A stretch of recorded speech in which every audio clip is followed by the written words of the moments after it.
Olá para você que me acompanha a partir de agora. No vídeo de hoje falaremos sobre o requerimento e impugnação ao registro de candidatura eleitoral. Inicialmente, vamos conceituar isto.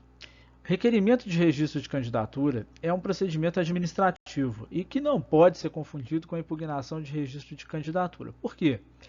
O requerimento de registro de candidatura é um processo administrativo onde o indivíduo vai requerer o registro de sua candidatura para a disputa de um cargo eleitoral. Já a impugnação de registro de candidatura torna este processo de registro de candidatura um processo judicializado. É importante mencionar ainda que esse requerimento é feito por meio da plataforma Candex. Os documentos essenciais para o indivíduo realizar o requerimento de sua candidatura. São eles: a cópia da ata do partido, onde ele foi escolhido como candidato, a autorização do próprio candidato, prova de filiação, declaração de bens, certidão de quitação das obrigações eleitorais, cópia do título eleitoral ou certidão fornecida pelo cartório eleitoral, se o candidato é eleitor, na circunscrição ou se requereu sua inscrição ou transferência de domicílio, tá? Certidões criminais, fotografia e plataforma política. Plataforma política é basicamente quais são as diretivas, as direções que esse candidato pretende seguir, quais são as suas prioridades enquanto candidato. É importante destacarmos ainda os prazos. O indivíduo vai poder requerer o seu registro para a candidatura, de acordo com o Código Eleitoral, até o dia 15 de agosto, às 19 horas do ano em que se realizarem as eleições. Regra essa que é estendida aos partidos e coligações, que só poderão registrar seus candidatos até às 19 horas do dia 15 de agosto do ano em que se realizam as eleições. Isso para que se siga um procedimento adequado, padronizado e tenha-se tempo para lançar-se e a população apreciar a candidatura, as propostas destes candidatos. Vale destacar ainda que a competência da Justiça Eleitoral para decidir as questões e as arguições de inelegibilidade. Aqui eu coloco para você um pequeno rol que relaciona os órgãos da Justiça Eleitoral competentes para julgar as candidaturas referentes a quais cargos.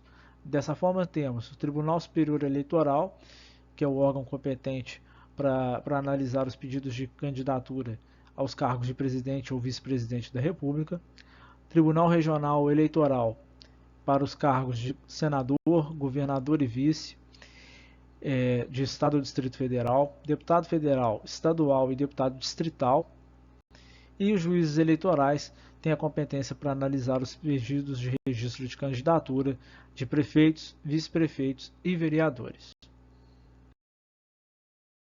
É importante mencionar quem pode impugnar o registro de candidatura. Isso está previsto na Lei Complementar 64 de 90, no seu artigo 3º, que de forma clara coloca que cabe a qualquer candidato, partido político, coligação ou ao próprio Ministério Público, no prazo de 5 dias, contados da publicação do pedido de registro de candidato, impugnar esse pedido de forma fundamentada. Dessa forma, qualquer candidato, partido ou coligação ou próprio Ministério Público podem impugnar o registro de candidatura de um candidato. Impugnação. Uma vez que ela ocorre, o registro de candidatura vai se desenvolver através de um processo judicial, isto é, de uma ação de impugnação de um registro de candidatura. E a decisão final desse processo vai ter reflexo no requerimento de registro de candidatura e na própria impugnação desse registro. Importante mencionar ainda que, estando o partido político coligado, a legitimidade passa a ser da coligação a qual ela pertence. E é vedado ao partido político sozinho requerer a impugnação de candidaturas, ou seja, o partido tem que estar na figura de alguém requerendo essa impugnação.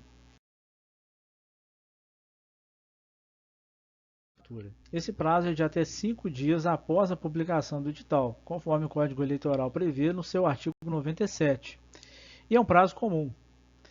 É importante mencionar ainda que, uma vez protocolado esse requerimento, o presidente do tribunal ou juiz eleitoral, no caso de uma eleição municipal ou distrital, vai publicar imediatamente o edital para a ciência dos interessados, para que tomem as medidas que acharem cabíveis. É importante ainda mencionar que esse prazo de 5 dias também conta para o Ministério Público, tá?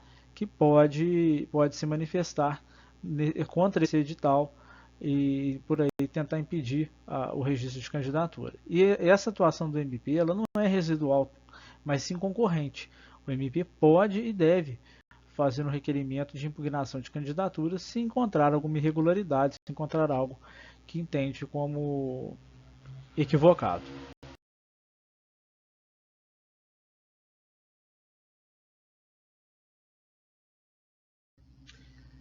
Importante mencionar ainda o procedimento após o ingresso da impugnação ao registro de candidatura.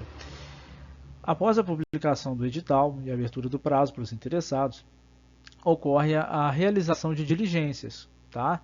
Independente da impugnação ou não. Lá, o magistrado abre prazo de 72 horas para que se tomem as medidas necessárias, tá? Sejam elas quais forem, dependendo da circunstância do caso. Essas diligências são um poder-dever do magistrado e que ele não tem liberalidade para não fazê-las. É um cumprimento formal das obrigações deste procedimento. Dessa realização de diligências, o juiz vai identificar, conforme o caso, omissões a serem sanadas. Todavia, se deixar de fazer alguma intimação para a parte para suprir omissões no processo, essa faculdade de apresentar documentos que sanem as omissões não precluem, tá? Ou seja, o processo pode suprir as omissões dele fora desse momento. E em sede de recurso eleitoral ou de recurso ordinário, a parte pode fazer a juntada desses documentos. Então, isso é uma permissão que faz o legislador aí para que as omissões sejam sanadas no curso do procedimento, mesmo que não tenha sido observado pelo juiz a contento.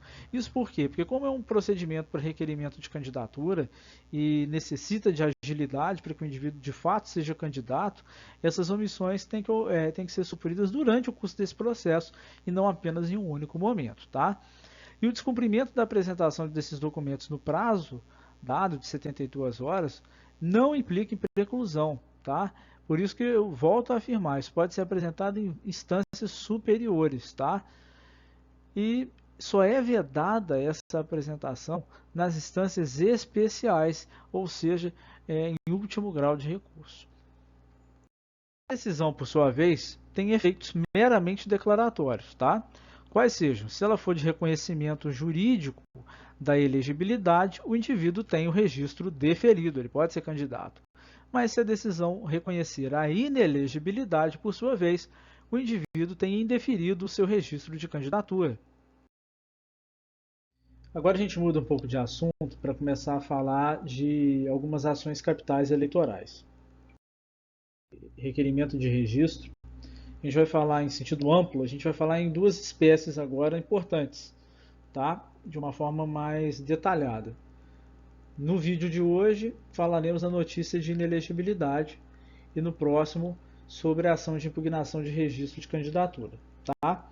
Ambos são considerados procedimentos administrativos, já é importante pautar.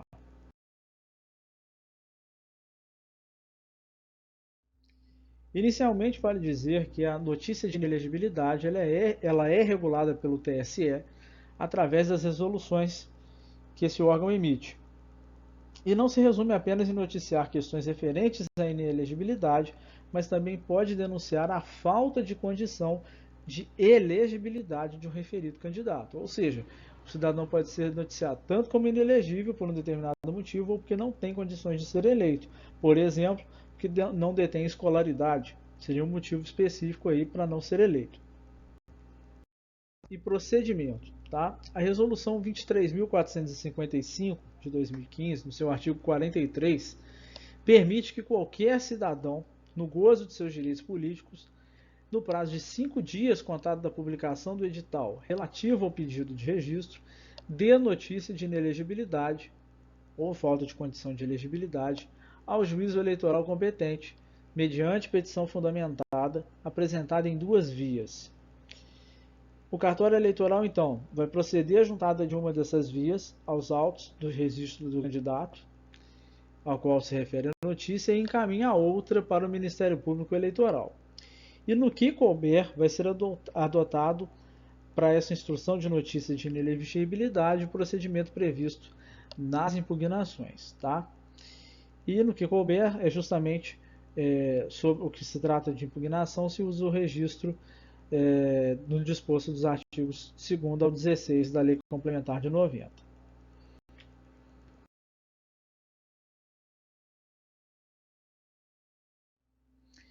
Então, a primeira via, destacando novamente aí, fica acostado ao pedido de registro de candidatura. E a segunda ao Ministério Público Eleitoral.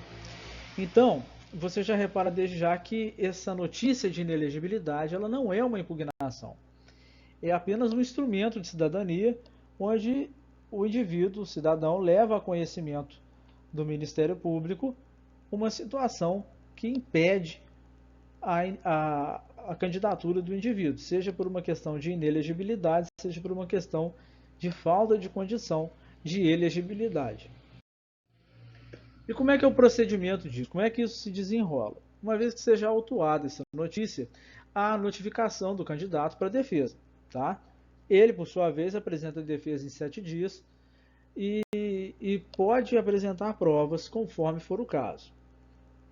O ato seguinte é o encerramento dessa instrução e, por fim, a apresentação de alegações finais do próprio candidato ou da coligação ou do partido, em caso de assistência, e do próprio Ministério Público Eleitoral, no prazo de 5 dias. E, por fim, a decisão do juiz, da qual cabe recurso. Então, você perceba que é um procedimento célere, justamente para permitir que o candidato consiga respondê-lo e, ao mesmo tempo, caso você saia vitorioso, participe do pleito eleitoral, ao qual ele pretendia inicialmente se candidatar. Vou falar dos efeitos da decisão aí. A decisão que ocorre com a notícia de inelegibilidade não é uma decisão apartada, solta do registro de candidatura. Muito pelo contrário, ela acompanha o pedido de registro de candidatura. E é possível que o juiz, por sua vez, não acolha a notícia de inelegibilidade, mas de ofício reconheça outras razões de inelegibilidade ou falta de condição de elegibilidade que vão levar ao indeferimento do pedido de candidatura. Importante mencionar isso, ou seja, o juiz pode, não pelos motivos que foi feita a notícia de inelegibilidade, reconhecer motivo de inelegibilidade ou de falta de condição de elegibilidade. Assim vamos ter, tá? O deferimento da notícia de inelegibilidade, como consequência, ocorre o indeferimento do registro de candidatura. Agora, se a notícia de inelegibilidade for indeferida, não é a garantia do indeferimento do registro de candidatura. Por quê? Pode ser que termine aí, o candidato possa de fato lançar a sua candidatura, como pode haver o reconhecimento de um outro motivo para além daquele que estava na notícia de inelegibilidade. Então, pode ser que o indivíduo deixe de ser candidato por outras razões, como já apontei anteriormente. Com isso, deixo aqui para você alguns links com informações importantes, complementares aí, referentes à matéria aqui tratada. Fico à disposição para o que mais precisar. Não esqueça de curtir e compartilhar este vídeo. Inscreva-se no canal para mais vídeos como esse e até o próximo.